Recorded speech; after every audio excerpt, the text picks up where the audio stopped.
नमस्कार प्रेक्षकांनो, ठरलं तर मग या मालिकेच्या येणाऱ्या भागामध्ये जबरदस्त असा ट्विस्ट येणार आहे. तर प्रेक्षकांनो, मंदिरामध्ये आता सायलीने दंडवत करत असताना खूप मोठ्या सत्याचा उलगडा झालेला असतो. तर इथे दंडवत घेत असताना सायलीच्या तळपायावरती जी तुळशीपत्राची खूण आहे ती आता अर्जुनने बघितलेली असते आणि त्यामुळे इथे खूप मोठ्या सत्याचा उलगडा झालेला असतो.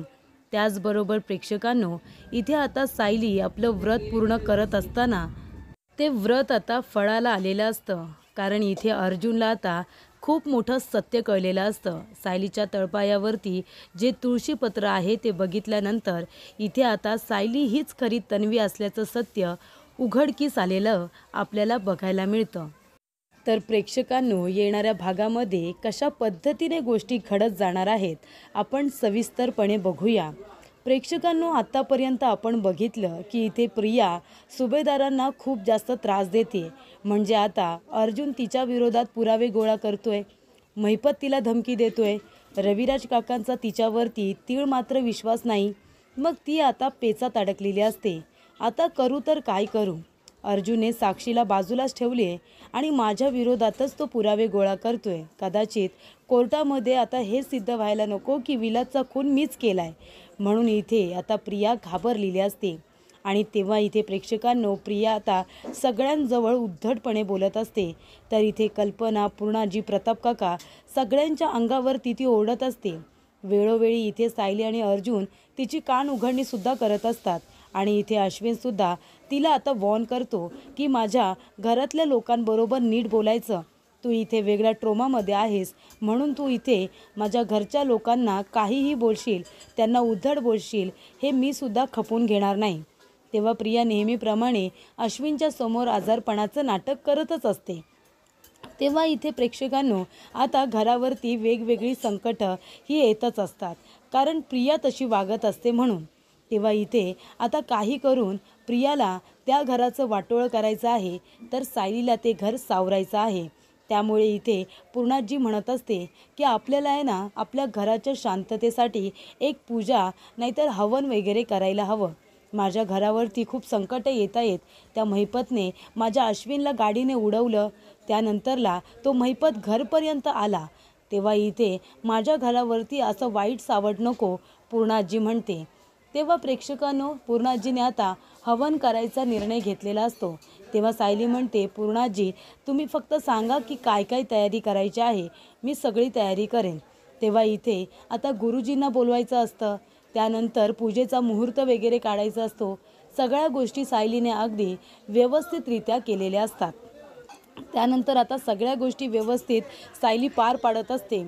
आणि इथे आता हवन वगैरे झाल्यानंतर जोगतिनीचं आगमन होतं. जोगतीन आता सुभेदारांच्या घरी आलेली असते. आणि ही जोगतीन म्हणजे सुभेदारांच्या जणू काही घरचीच.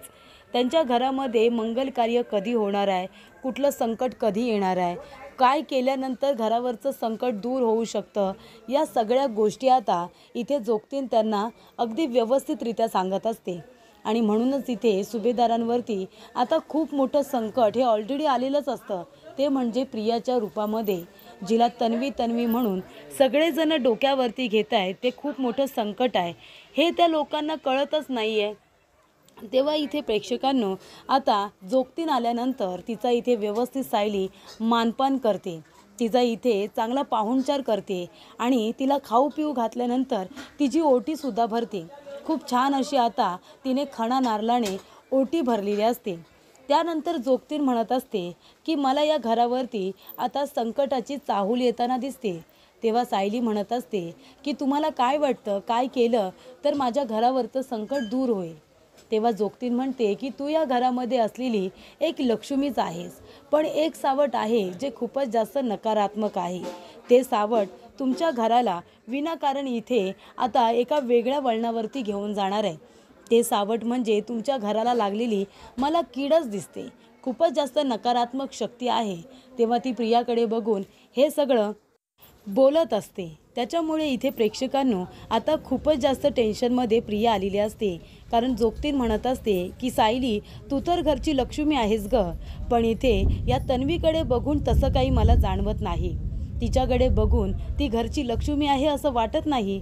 तिच्याकडून मला इथे नकारात्मकता जाणवते.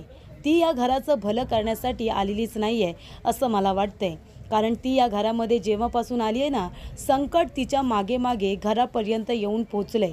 तेव्हा सायली, तुला जर आता तुझ्या कुटुंबाला वाचवायचं असेल तर तुला एक उपाय करावा लागेल. तेव्हा सायली म्हणते की तुम्ही फक्त सांगा माई, मी काय करायचं आहे. माझ्या घरावरचं संकट दूर करण्यासाठी मी वाटेल ते करायला तयार आहे. तेव्हा जोगतीन म्हणते ठीक आहे, तुमच्या इथे आता देवी आईचं मंदिर आहे, तिथे सकाळ सकाळ जायचं आणि तिथे गेल्यानंतर तलावामध्ये स्नान करायचं आणि इथे ओल्या साडीनेच तुला ते व्रत पूर्ण करायचं आहे. गुडघ्यावरती तुला लोटांगण घेत सगळ्या पायऱ्या चढायच्या आहेत आणि देवी आईच्या मंदिरापर्यंत पोचायचं आहे आणि तिथे जाऊन तुला देवी आईची ओटी भरायची आहे असं आता सांगण्यात आलेलं असतं. तेव्हा पुन्हा जी कल्पनासुद्धा जोगतीनीचं आणि सायलीचं बोलणं ऐकत असतात. तेव्हा इथे जोगतीन म्हणत असते की व्रत कठीण आहे, पण केलंस तर घरावरचं संकट निघून जाईल. तेव्हा सायली म्हणत असते की मी माझ्या घराला सुरक्षित ठेवण्यासाठी आणि त्याचा आनंद टिकवून ठेवण्यासाठी मी माझ्या सुभेदार कुटुंबाला इथे आता कुठल्याही संकटामधून मुक्त करण्यासाठी वाटेल ते व्रत करू शकते. तेव्हा इकडे आता जोगतीन म्हणत असते की ठीक आहे, व्रत थोडं कठीण आहे, पण जर केलंस ना तर घरामध्ये सुख शांती नांदेल आणि नकारात्मकता निघून जाईल. तेव्हा हे व्रत तुला उद्या सकाळी सुरू करायचं आहे.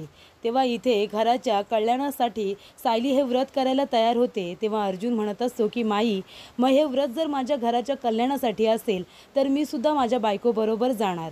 तेव्हा जोगतीन म्हणत असते की तुमची जोडी म्हणजे अगदी स्वर्गातच बांधली गेलेली आहे. सायली, तू नशीबवान आहेस की अर्जुनसारखा नवरा तुला मिळाला आणि अर्जुन, तूही नशीबवान आहेस की सायलीसारखी लक्ष्मी बायको तुझ्या आयुष्यामध्ये आली आणि ती फक्त तुझं भलं नाही तर तुझ्या घरातल्या सर्व लोकांचं सुद्धा भलंच करेल. माझा आशीर्वाद नेहमी तुमच्या पाठीशी आहे. तुमचं हे नातं असंच टिकून राहू दे आणि तुमच्या दोघांमुळे या घरामध्ये भरभराट येऊ दे असा आशीर्वाद आता जोगतीनीने दिलेला असतो. पण इथे जोगतीनीला एक गोष्ट कळलेली असते की प्रिया त्या घराचं भलं नाही तर वाटोळं करायला आलेली आहे. म्हणून आता जोगतीन तिच्याकडे रागाने बघते आणि तिला म्हणते की वेळी सुधार, नाहीतर चांगलं होणार नाही. आतापर्यंत खूप इथे लोकांना फसवलंच, पण आता यापुढे चांगला वागण्याचा निदान प्रयत्न तरी कर, थोडं तरी पुण्य कमाव असं जोगतीन जाता जाता म्हणते. तेव्हा कल्पना आणि पूर्णाजी एकमेकींच्या तोंडाकडे बघायला लागतात. जोगतीनीच्या बोलण्याचा नेमका अर्थ तरी काय? अर्जुन सायली जे काही बोलतात तन्वीच्या बाबतीत ते खरं तर नाही आहे ना, असा प्रश्न आता दोघींनाही पडलेला असतो. त्याचबरोबर इथे पूर्णाजी आणि कल्पना दोघीजणी सायलीकडे बघत राहतात. त्या दोघीजणी सायलीला इतकं चुकीचं समजतात की तिच्याशी बोलणं बंद करतात. पण इथे तरीसुद्धा सायलीने सून होण्याचं कर्तव्य कमी केलेलं नसतं. सून होण्याची सगळी कर्तव्य तिने अगदी व्यवस्थितरित्या पार पाडलेली असतात. तेव्हा सायली आपल्या रूममध्ये जाते.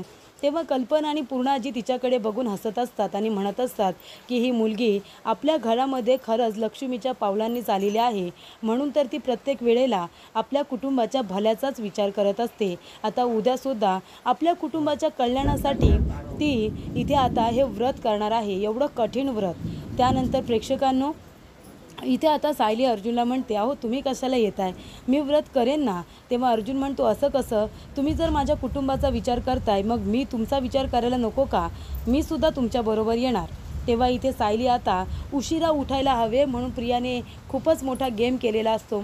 सायलीने 4चा अलार्म लावलेला असतो. तेव्हा प्रिया इथे सायली अर्जुन रूममध्ये नसताना तिने आता इथे अलार्म क्लॉकमध्ये जो काही अलार्म लावून ठेवलेला असतो ती आता पुढे नेऊन ठेवते. त्यानंतर प्रेक्षकांनो, इथे आता सायलीने फक्त अलार्म क्लॉकमध्ये नाही तर मोबाईलमध्ये सुद्धा लावलेला असतो आणि त्याचबरोबर अर्जुनच्यासुद्धा मोबाईलमध्ये तिने अलार्म लावलेला असतो, कारण तिला हे व्रत मनापासून करायचं असतं. तेव्हा इथे 4चा तिने अलार्म लावलेला असतो. 1 वाजला नाही म्हणून काय झालं, दुसरे दोन्ही अलार्म हे वाजलेले असतात. तेव्हा सायली सकाळ सकाळ उठते आणि लगेचच फ्रेश होऊन जायला निघते. अर्जुनसुद्धा तिच्याबरोबर रेडी होतो. दोघेही आता इथे मंदिरामध्ये जायला तयार होतात. तेव्हा इथे आता पूर्णाजीसुद्धा जागी झालेली असते आणि कल्पनासुद्धा, कारण सायलीबद्दलचा त्यांच्या मनातला राग आता कमी झालेला असतो. तेव्हा सायली इथे आपल्या घराच्या कल्याणासाठी इथे व्रत करते, ही गोष्ट आता पूर्णाजीच्या मनाला भावलेली असते. त्यानंतर प्रेक्षकांनो, सायली इथे आता तलावामध्ये जाते आणि स्नान करते। थंडगार पाण्यामध्ये ती सकाळ सकाळ आता उतरलेली असते आणि त्या पाण्यातून आता ती इथे अनवाणी चालत वरती येते आणि गुडघ्यावरती बसून सगळ्या मंदिराच्या पायऱ्या ती आता गुडघ्यावरती बसूनच ती आता चढण्याचा प्रयत्न घालत असते, ती लोटांगण घालत असते। तर इथे अशा पद्धतीने आता चालत न जाता ती एक तर गुडघ्यावरती आणि लोटांगण अशा पद्धतीने ती आपलं व्रत आता पूर्ण करत असते। त्यानंतर सायली आता मंदिराच्या गाभाऱ्यापर्यंत पोहोचते। तिथे गुरुजी तिचं कौतुक करतात। त्यानंतर ती व्यवस्थितरित्या देवी आईची ओटी भरते आणि तिचं व्रत अगदी व्यवस्थित पूर्ण करते। त्यानंतर सकाळपासून ते रात्रीपर्यंत निर्जला व्रत तिने ठेवलेलं असतं, त्यामुळे पाण्याचा घोटही प्यायचा नसतो असं आता जोगतिरीने सांगितलेलं असतं। त्यामुळे आता व्रत पूर्ण झाल्यानंतर मंदिरामधून बाहेर पडत असताना इथे आता सायलीला चक्कर येते, कारण पूर्ण मंदिर वगैरे साफ करून दिलेलं असतं, पायऱ्या वगैरे धुवून चोळून दिलेल्या असतात। तेव्हा इथे आता सायली पूर्णपणे अशक्त होते, तिला चक्कर येते आणि ती मंदिरामध्ये कोसळते। तेव्हा प्रेक्षकांनो, आता मंदिरामध्ये सायली कोसळल्यानंतर अर्जुनचं लक्ष तिच्याकडे जातं। तेव्हा अर्जुन सायलीचे पाय चोळत असतो, सायलीचे हात चोळत असतो। तेव्हा तिचे पाय तो आता घासत असतो, थंडगार पडलेले असतात म्हणून। तेव्हा अर्जुनचं लक्ष आता सायलीच्या पायांकडे जातं। तेव्हा तो बघतो आणि म्हणतो की सायलीच्या पायाला काय लागलंय, कदाचित काहीतरी घाण लागली असेल, त्या अणवाणी चालत होत्या ना म्हणून। तेव्हा अर्जुन ते साफ करायला जाणार, तेवढ्यातच ती आता तुळशीपत्राची खूण असते ही गोष्ट त्याच्या लक्षात येते। तेव्हा अर्जुनला खूप मोठा धक्का बसतो। अर्जुन म्हणतो, सायलीच्या तळपायावरती तुळशीपत्राची खूण? तर इथे लहानपणी तन्वीच्या सुद्धा उजव्याच पायावरती तळपायावरती तुळशीपत्राची खूण होती। त्यानंतर प्रेक्षकांनो, इथे आता अर्जुन सायलीला उचलतो आणि सगळ्यात आधी तर तिला हॉस्पिटलला घेऊन येतो आणि हॉस्पिटलला आणल्यानंतर तिच्यावरती ट्रीटमेंट सुरू होते। ग्लुकोज वगैरे तिला लावण्यात येतं, कारण ती अशक्त झालेली असते। त्यानंतर तळपायावरची खूण अर्जुन आता एकटक बघत असतो। त्यानंतर ही गोष्ट आता कल्पना पूर्णाजी यांना कळते। तेव्हा इथे त्या दोघींना खूप मोठा धक्का बसतो। सायलीला चक्कर आली आहे म्हणून त्या टेन्शनमध्ये आलेले असतात। त्यानंतर प्रेक्षकांनो, आता पूर्णाजी म्हणते की मला सायलीला बघायला जायचं आहे, ती माझ्या घराच्या कल्याणासाठी हे आता निर्जला व्रत करत होती। तेव्हा इथे आता कल्पना आणि पूर्णाजी जेव्हा हॉस्पिटलमध्ये सायलीला बघायला येतात, तेव्हा इथे अर्जुन म्हणतो, पूर्णाजी तुला माहिती आहे का, सायलीच्या तळपायावरती तुळशीपत्राची खूण आहे। तेव्हा इथे पूर्णाजीला खूप मोठा धक्का बसतो। तेव्हा इथे पूर्णाजी जाते आणि म्हणते, बघू दे मला। तेव्हा सायलीचा तळपाय कल्पना, प्रतिमा, रविराज काका सगळेजणच आता बघतात। तेव्हा मधुभाऊ म्हणत असतात की सायलीच्या तळपायावरती जी खूण आहे ना, ती जन्मखूण आहे, अगदी लहानपणापासून आहे। ती जेव्हा मला भेटली होती मंदिरामध्ये, त्याच्यानंतरला मी ती बघितली होती आणि ती खूण अजूनपर्यंत तशीच आहे। तेव्हा इकडे आता पूर्णाजी म्हणत असते की ही खूण तर आपल्या तन्वीच्या पायावरती आहे ना। तेव्हा अर्जुन म्हणत असतो की पूर्णाजी, एक गोष्ट तुझ्या लक्षात येते का, आपली तन्वीसुद्धा त्याच आश्रमामध्ये होती आणि सायलीसुद्धा। मला तर कधी कधी वाटतं की सायलीच तर खरी तन्वी नाही आहे ना। तेव्हा रविराज काका आणि प्रतिमासुद्धा तेच म्हणतात की सायली जशी आता आहे ना, तशीच अगदी लहानपणी आपली तन्वी होती, तेवढीच निरागस, तेवढीच साधी भोळी।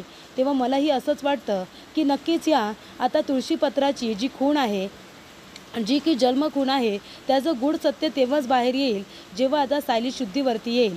तेव्हा मधुभाऊंना सुद्धा सायलीबद्दलची सगळी माहिती विचारत इथे रविराज काका म्हणत असतात की सायली तुम्हाला कधी भेटली, जेव्हा ती भेटली होती तेव्हाचं तिचं वर्णन वगैरे, तिच्याजवळ कुठल्या कुठल्या वस्तू होत्या त्या तुम्हाला कुठे सापडल्या, ह्या मला बघायच्या आहेत। त्यानंतर प्रेक्षकांनो, इथे अर्जुनने आता आपली वकिली बुद्धीसुद्धा लावायचं ठरवलेलं असतं। तो म्हणतो की प्रिया खूपच जास्त चालाक आहे। इथे तिने DNA रिपोर्ट केला होता रविराज काकांचा आणि स्वतःचा। ती इथे रिपोर्टसुद्धा चेंज करू शकते। तिच्या खोटारडेपणाबद्दल सायलीने मला खूप काही सांगितलं आहे। तेव्हा आता अर्जुनच्या डोक्यामध्ये एक विचार येतो, जर आपण सायली आणि रविराज काका या दोघांचा DNA चेक केला तर या दोघांचा DNA जर मॅच झाला तर कदाचित सायली हीच रविराज काका आणि प्रतिमा आत्याची मुलगी असू शकते, असा प्रश्न आता अर्जुनच्या मनामध्ये आलेला असतो। आणि त्यामुळे प्रेक्षकांनो, इथे आता अर्जुनने ठरवलेलं असतं की काहीही झालं तरी कुणाला काहीही न सांगता सायली आणि रविराज काका सिनियर यांचा DNA आता मॅच करायचा। जर DNA रिपोर्ट पॉझिटिव्ह आला तर सायली हीच खरी तन्वी आहे, या गोष्टीचा खुलासा होईल। त्यामुळे प्रेक्षकांनो, आता लवकरच अर्जुनच्या वकिली बुद्धीने तो आता ही आयडिया करणार आहे आणि सायली हीच खरी तन्वी आहे हे सत्य आता लवकरच सगळ्यांच्या समोर आणणार आहे। आणि जेव्हा ही गोष्ट प्रेक्षकांना सगळ्यांच्या निदर्शनास येईल, तेव्हा प्रियाचा खोटारडेपणासुद्धा आपोआप सगळ्यांच्या समोर येईल। प्रिया पुन्हा एकदा तोंडावरती पडेल आणि आतापर्यंत तिने जे काही गुन्हे केलेत ना, तिच्या सगळ्या गुन्ह्यांची शिक्षा अर्जुन आणि सायली दोघेही तिला मिळवून देतील. आणि मग काय तर इथे आता प्रियाची हकलपट्टी साक्षीबरोबर जेलमध्ये झाल्याशिवाय राहणार नाही, हे मात्र नक्की. तर आता येणारे भाग खूपच जास्त रंजकदार होणार आहेत. ते बघण्यासाठी तुम्ही आमच्या चॅनलला नक्की सबस्क्राईब करा. धन्यवाद.